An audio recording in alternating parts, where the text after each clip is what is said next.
우리가 지난 시간에 천사의 창조에 대해서 배웠습니다. 이 천사의 창조나 세상의 창조 그리고 사람의 창조는 하나님의 무엇으로 인한 결과라고 말씀드렸었죠?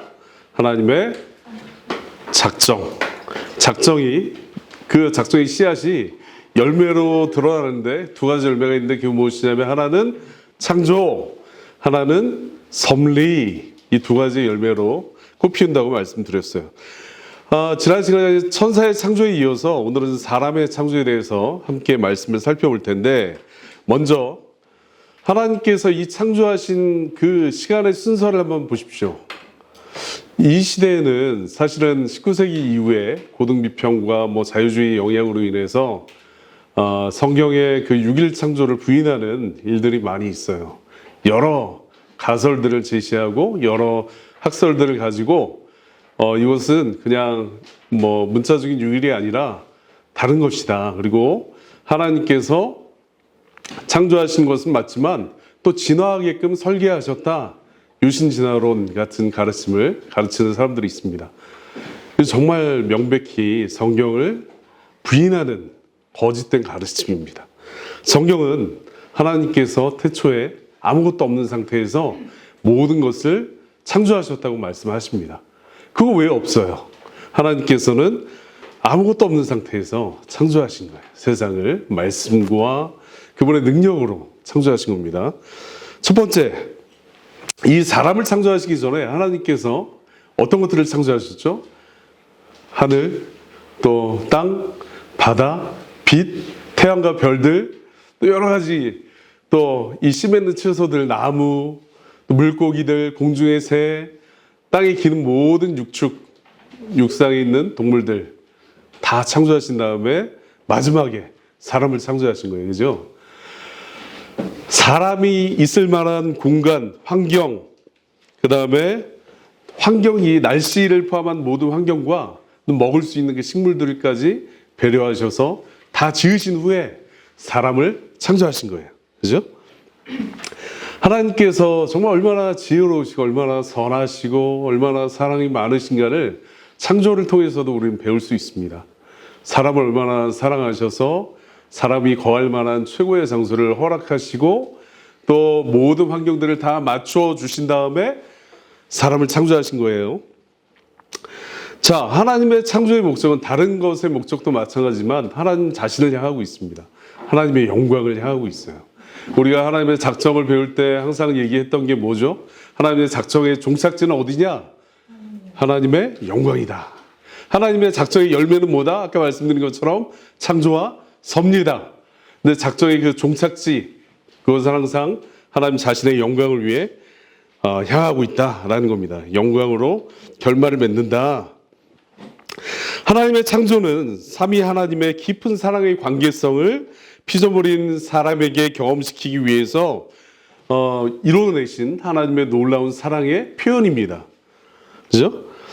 다른 종교들은 신이라고 불리우지만 이런 관계성이 없어요. 그죠? 불교, 그런 사랑의 관계성이 있습니까? 자신의 수행이나 고행을 통해서 어떤 경지에 이르는 그 가르침을 가지잖아요. 그죠? 자비와 이런 것들을 강조하면서 이슬람교도 마찬가지예요. 이슬람교에도 어떤 사랑의 관계성을 얘기하고 있지 않습니다. 다른 종교에는 그런 것들이 없어요. 근데 오직 기독교에만 삼위 하나님의 그 사랑의 관계성을 피조물에게도 공유해 주신다는 거예요. 나눠 주신다. 경험케 하신다. 그래서 여러분들 이 사람의 창조를 보면 아담 혼자예요? 아니면 아담 이외에 다른 사람이 있습니까? 다른 사람이 아담으로부터 창조되잖아요. 그죠?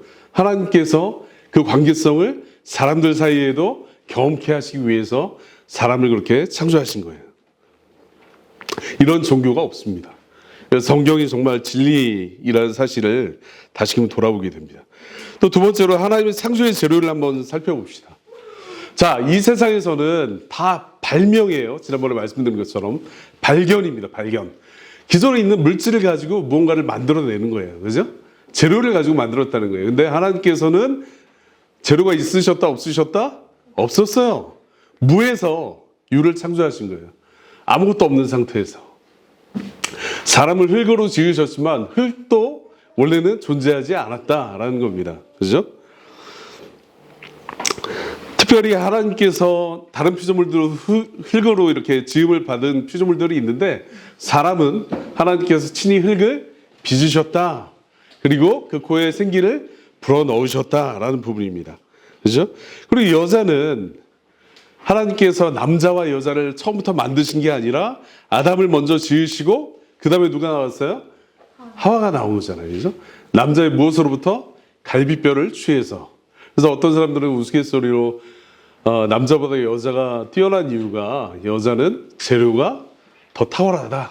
흙보다 나은 뼈로 남자의 뼈로 지어졌기 때문에 재료가 더 탁월하다 이렇게 이해하는 사람들도 있는데 하나님께서 하와를 똑같이 흙으로 짓지 않으신 이유가 있거든요. 그게 뭐냐면 모든 인류의 기원을 아담으로부터 출발하게끔 만들기 위해서 그렇게 하신 거예요. 그러니까 아담으로부터 모든 인류가 기원이 아담으로부터 생겨나게 하기 위해서 아담이 잠들었을 때 갈비뼈를 취해서 하와를 만드신 겁니다. 그죠?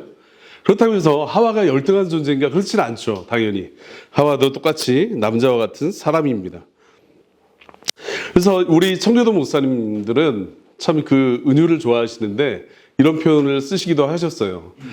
남자의 그 갈비뼈로 하나님께서 여자를 만드셨는데 발뼈로 만들지 않으신 이유는 남자가 여자를 마음대로 군림하고 짓밟게 하지 않기 위해서고 머리뼈로 만들지 않으신 이유는 하나님께서 원래 창조의 질서에 따라서 남자가 여자를 주관하고 리더십을 가지게끔 다스리게끔 만드셨는데 여자가 남자를 다스리지 않게 하기 위해서 머리뼈를 사용하지 않으셨고 갈비뼈를 사용하신 이유는 성경에 명백히 나와 있는 것처럼 그리스도께서 교회를 사랑하셔서 자신을 내어주신 것 같이 남자는 남편과 아내를 사랑하라 라고 말씀하셨잖아요. 그죠? 그래서 가슴에 품고 아내를 사랑하게끔 하기 위해서 하나님께서 그렇게 만드셨다. 이런 비유적인 표현도 쓰셨는데 뭐 일면 동의를 합니다. 저도. 그죠? 그래서 인류의 기원은 둘이 아니라 하나예요. 아담과 하와 이렇게 말하지 않고 아담이라고 얘기합니다. 첫사람 아담, 그다음에 둘째 아담 그리스도 이 대표성을 가지는 거예요. 그죠? 자, 그다음에 세 번째로 살아있고 이성을 가졌으며 불멸하는 영혼을 가진 존재로 하나님께서 창조하셨다. 다른 피조물들과 확연히 구분되는 이 한 가지 사실이 뭐냐면 불멸하는 영혼을 가지고 있다.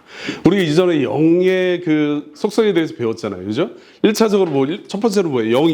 영이라고 하면 눈에 보이지 않는다. 만질 수 없고 촉감으로 느낄 수 없다. 그죠?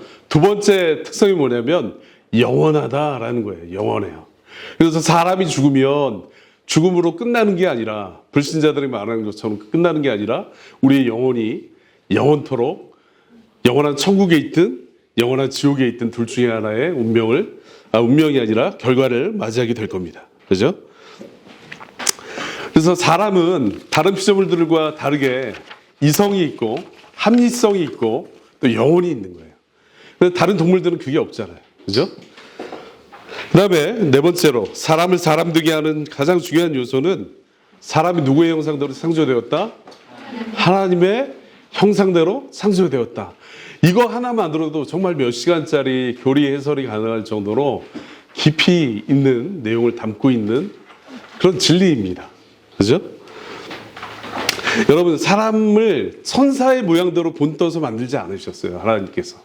왜? 천사가 우리보다 더 우월한 존재거든요. 지난번에 배운 것처럼. 그래서 하나님께서 천사 정도 이 케이스 좋은 모델이 있으니까 이 케이스대로 사람을 만들겠다 이렇게 말씀하지 않으셨어요. 사람을 또한 다른 피조물을 따라서 만들지 않으셨어요. 사자를 보니까 내가 만들었는데 너무 힘이 세고 용맹하고 성경에 나오잖아요. 그죠? 다른 어떤 짐승들도 범접할 수 없다. 그 힘을 이길 수 없는 사자 이렇게 표현을 하잖아요. 그런데 하나님께서 그런 피조물을 담게 하지 않으시고 바로 하나님 자신을 담게끔 사람을 창조하셨다라는 거예요. 하나님의 영광을 가장 잘 드러낼 수 있는 반사판의 역할을 하도록 사람을 하나님 자신의 형상을 따라 만드셨다. 이것은 하나님의 어떤 형상이 있다는 뜻은 아닙니다. 당연히 하나님이 영이시기 때문에 그런데 우리가 하나님의 형상을 닮았다는 것은 우리 권사님이 여러 번 잘 대답하신 것처럼 지식과 거룩과 의로움, 하나님의 속성의 그 형상들을 인간의 형상에 담게끔 심어 놓으셨다라는 거예요. 이게 짐승들에는 없습니다. 이게 정말 진화를 주장하는 게 얼마나 어리석은지 모르겠어요. 그죠? 고릴라한테 침팬지가 99.8% 유전자 비슷하다고 하지만 침팬지에 양심이 있을까요? 없을까요? 양심이 없어요. 영혼이 있을까요? 없을까요? 없어요. 예? 없는 거예요. 그래서 정말 하나님께서 우리를 얼마큼 사랑하셨는가 이 내용을 살펴볼 때 자신의 형상을 우리에게 담아 놓으셨다. 하나님의 형상의 특징은 지식, 하나님을 알 수 있는 지식, 그 다음에 율법을 온전히 지킬 수 있는 상태, 또 거룩함, 하나님의 거룩한 성품을 온전히 닮은 존재이다 라는 부분입니다. 이게 바로 지식과 거룩과 의로움, 하나님의 형상을 닮은 사람의 존재였어요. 그죠? 다른 모든 피조물들도 하나님의 영광을 위해 피조되었습니다. 나비도요. 여러분들이 알지 못하는 그 나비들도 날아다니면서 하나님의 영광을 드러내고 있어요. 우리 길가에 펴 있는 콘크리트 사이에 있는 그 꽃들도 우리 눈에 별 볼 일 없지만 그들도 다 하나님의 영광을 위해서 창조된 피조물이에요. 그렇지만 이들과 비교할 수 없을 정도로 사람이 하나님의 영광을 잘 드러낼 수 있는 반사판이다. 왜? 하나님의 형상을 닮았기 때문에 라는 부분입니다. 그죠? 또 하나, 다른 피조물들을 다스릴 수 있는 권세도 하나님께서 천사들에게 허락하신 게 아니라 사람에게만 허락해 주신 권세예요. 특별한 권세. 그래서 아담이 모든 짐승들과 그 새들과 이런 것들의 이름을 지었잖아요. 그죠? 아담이 지었어요. 아담이. 코끼리 아담이 진 거예요. 네? 얼마나 탁월합니까? 그 지식이 너무 뛰어나서 그 모든 피조물들의 이름을 지을 수 있을 정도의 수준의 아담이 있었던 거예요. 그죠? 자, 근데 여기에서 제일 중요한 포인트는 뭐냐면 하나님이 사람을 창조하시고 사람에게만 무엇을 허락하셨어요? 복음을 허락하셨다는 거예요. 우리가 천사의 창조에서 배웠듯이 천사 중에 일부는 영원한 영광에 이르도록 예정되었고 천사 중 일부는 영원한 사망에 이르도록 예정되었다. 근데 그 천사들에게는 구원이 있다 없다? 없어요. 성경은 오직 구원을 예수님께서 사람을 위해서 죽으셨다. 예수님이 천사의 몸을 입고 오셨다라고 말하지 않잖아요. 그죠? 오직 사람을 위해서 예수님이 사람의 몸을 입고 이 땅에 오셔서 십자가를 지신 거예요. 이 십자가의 보혈의 능력은 천사들은 논외입니다. 정말 안타깝지만. 그러니까 하나님께서 얼마나 그 이유는 모르겠지만 우리를 깊이 사랑하신다라는 사실을 우리 주 예수 그리스도의 십자가를 통해서 명백히 알 수 있는 것입니다. 우리의 창조는 언제나 우리 그리스도의 십자가를 묵상하는 데까지 나가야 되는 거예요. 그죠? 자, 그렇지만 우리 이 완벽하게 정말 하나님께서 보시기에 합당한 상태로 창조된 사람일지라도 어떤 상태에 있었어요? 죄에 넘어질 가능성이 있는 존재로 창조되었다라는 겁니다. 그죠? 하나님께서 이 사람을 사랑하셔서 그리스도 안에서 구원하시고 그 구원하신 상태에서는 우리가 영광스러운 상태이기 때문에 죄에 넘어질 가능성이 없지만 우리의 원래 상태는 창조될 때 상태는 하나님께서 죄에 넘어질 수도 있는 상태로 창조하셨다라는 사실이에요.